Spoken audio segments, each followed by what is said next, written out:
Newcastle, soon after its discovery in 1797. Newcastle today, the steel city celebrating its 150th birthday. In that century and a half, the city built on coal and steel has grown and prospered. Miles of wharves line the harbour shores, and historic Nobbies is no longer an island, as it was when Lieutenant John Shortland landed 150 years ago. Today, Newcastle sees another John Shortland come ashore, a descendant of the man who landed in 1797 and found the coal which has been the source of the city's wealth.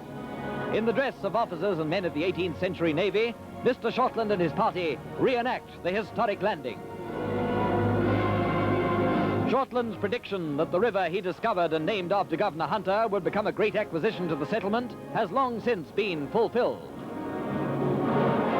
The landing party passes through crowded streets to the dais at the post office, where the Governor of New South Wales, General Northcote, receives them. I am very impressed with the progress this steel city has made, and my Governor Hunter would be well proud of you this day. Watched by a vast crowd swollen by 120,000 visitors, Shortland and his crew board their whaler to lead the procession through Newcastle streets.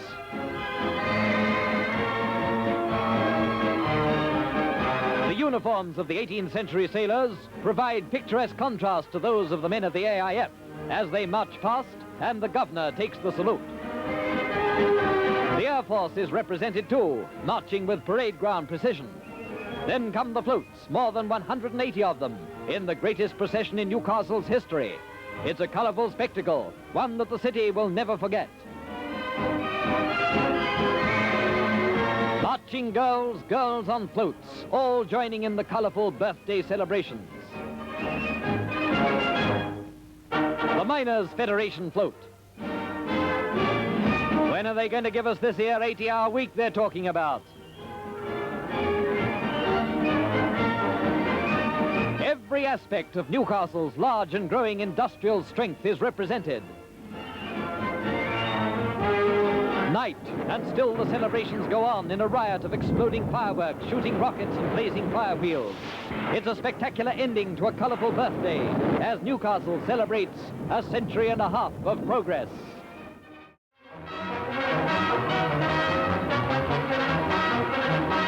Fire rages through old workings of the Cessnock No. 2 colliery, breaking through on the surface of farmlands. The fires are blanketing the district with a pall of black acrid smoke, covering everything with a fine layer of soot. Heavy rains caused a subsidence over a sealed-off mine section, which, by providing a supply of oxygen, started the fire through internal combustion. With rope safety belts, miners and firemen work desperately to blow in the sides of craters so that the soil will seal off underground shafts which act as air tunnels.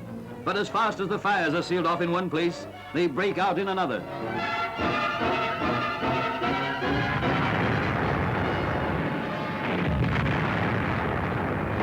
Craters and fissures already cover an area of more than 5 acres. Onlookers are kept at a safe distance, but the miners take refreshments right in danger areas. At one stage, aerial bombing was considered as a means of sealing off.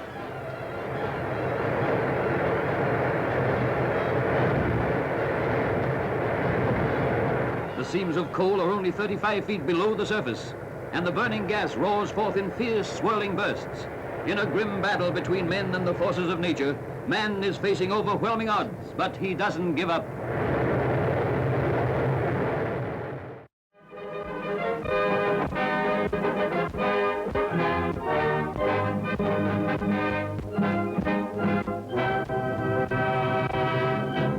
Amid pageantry and to the cheers and applause of tens of thousands of her loyal subjects, the Queen arrives in Newcastle. Here for the first time, Her Majesty and His Royal Highness are to see Australia's industrial might.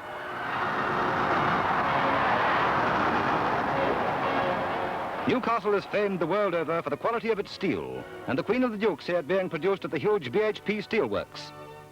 First they meet some of the men who make Australia's steel, though the workers themselves appear a little self-conscious at this close-up of royalty. Now the royal couple see steel in the making, the tapping of a blast furnace. Her Majesty wears dark glasses to protect her eyes. A coke oven discharging.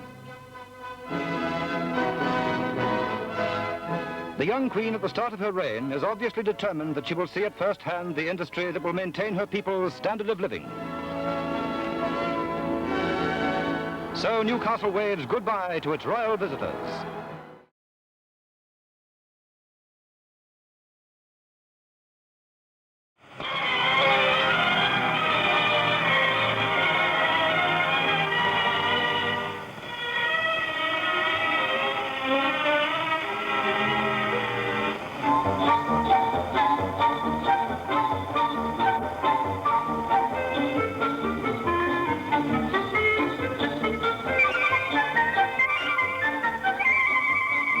The good old days, or were they so good?